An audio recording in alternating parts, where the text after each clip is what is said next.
In the news this week, the CI warns of the damaging effect that legalising assisted suicide would have on Scottish society.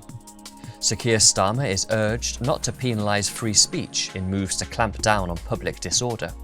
And a pro-life campaigner receives compensation after being arrested for praying outside an abortion clinic. Hello. The Christian Institute has told the Scottish Parliament's Health Committee that any change to the law on assisted suicide would be hugely damaging to society.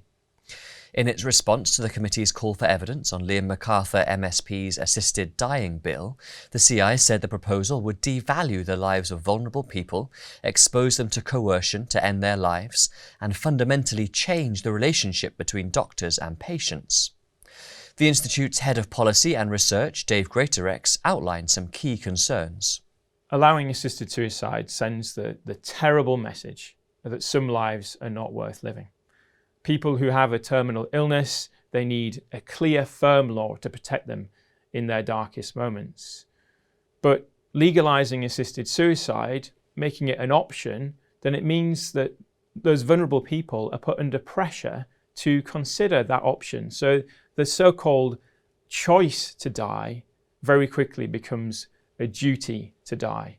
True compassion for those who have a terminal illness means that we give them hope. It means make sure that palliative care is available to all those who need it.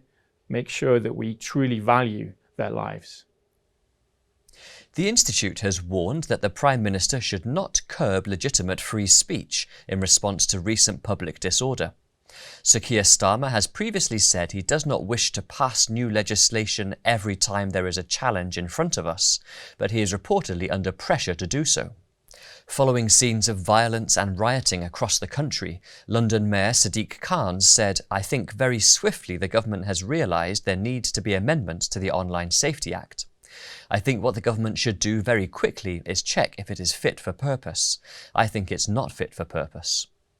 The Online Safety Act is not yet being enforced by Ofcom, but during its passage as a bill, it was criticised for restrictions on so-called legal but harmful content, which were later dropped by the previous government.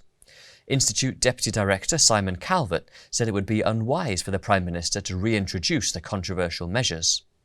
Penalising social media giants for letting adults see content that is perfectly legal, yet deemed to be harmful, should send a chill down the spine.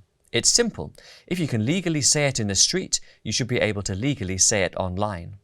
Like disinformation or extremism, the term harm is slippery and subjective language that could lead to damaging limitations on legitimate debate.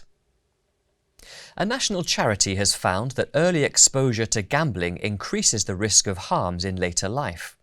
Based on research by YouGov, GambleAware reported that children who are negatively affected by someone's gambling while growing up are 4 times more likely to go on to experience problem gambling themselves.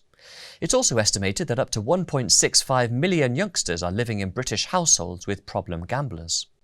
Responding to the report, Children's Commissioner for England, Dame Rachel de Souza, warned allowing gambling to be normalised for young people risks long-term impacts on their mental or physical health, their relationships and their financial well-being.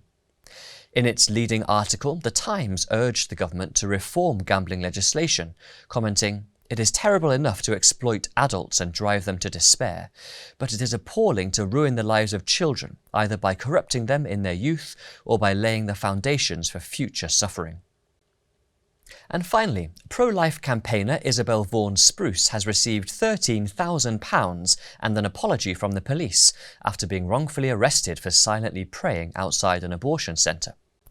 The director of March for Life UK has been arrested twice for praying inside Birmingham Council's abortion censorship zone. She stated, "Silent prayer is not a crime. Nobody should be arrested merely for the thoughts they have in their heads." She shared she was delighted at the settlement, but said, "Despite this victory, I'm deeply concerned that this violation could be repeated at the hands of other police forces." She warned that the introduction of national censorship zones will likely lead to further violations against the freedom to pray or peacefully converse or offer help near abortion facilities. Well, that's all for this week. For regular updates and information on all of our stories, plus much more, visit our website at christian.org.uk. Until next time, goodbye.